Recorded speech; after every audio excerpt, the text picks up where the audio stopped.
हम मुन्नी झा आई एकटा श्री अशोक मिश्रा जी भाईजी के रचना कैल बजरंग बली के गीत सुनाबै छी। तऽ सुनू और नीक लागत तऽ कनि सपोर्ट करबै।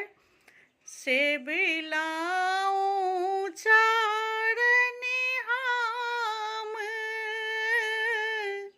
आके भरोसे बजरंगी लाल। से बिलाऊं चरनी हम आके भरोसे बजरंगी लाल।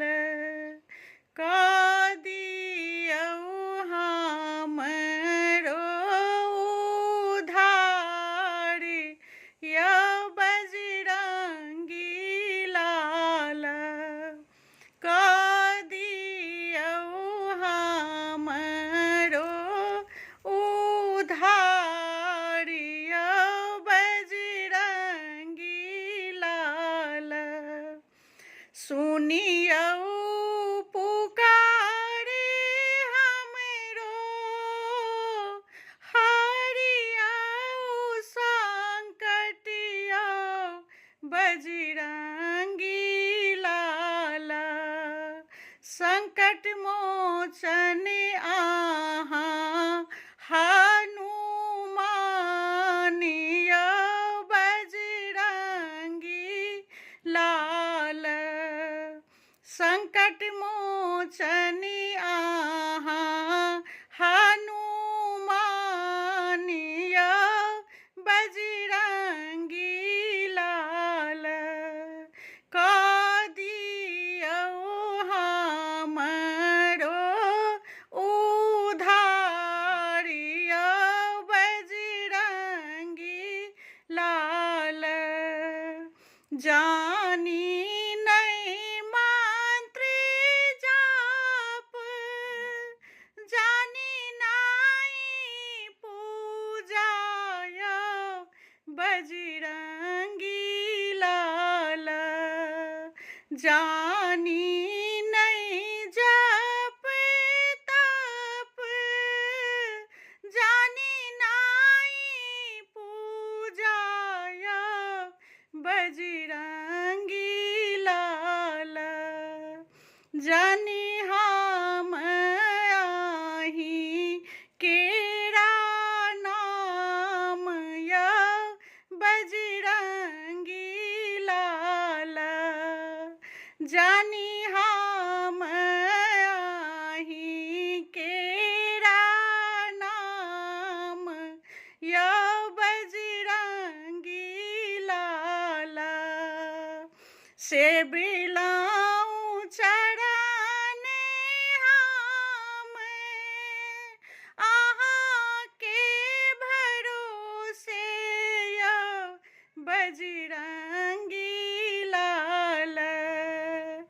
ज्ञान के सागर आहाँ महिमा यौ बजरंगी लाल। ज्ञान के सागर आहाँ के महिमा यौ बजरंगी लाल। हमरो के कऽ दियौ कल्याण यौ बजरंगी लाल। हमरो तऽ दियौ कनियो ज्ञान यौ बजरंगी लाल। हमरो के करियौ उद्धार यौ बजरंगी लाल। से बिलाऊं चरनी हम आहाँके भरोसे यौ बजरंगी लाल। कऽ दियौ हमरो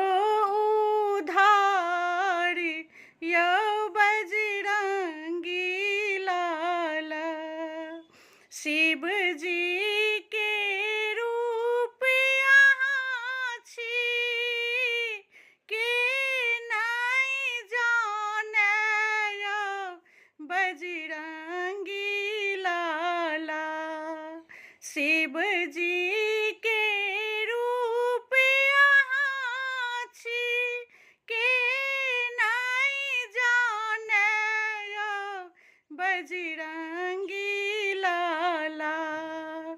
अछि बलशाही देह अहाँ के यौ बजरंगी लाला। अछि बलशाही शरीर यौ बजरंगी लाला। से बिलाऊं चरने हम अहाँ के भरोसे यौ बजरंगी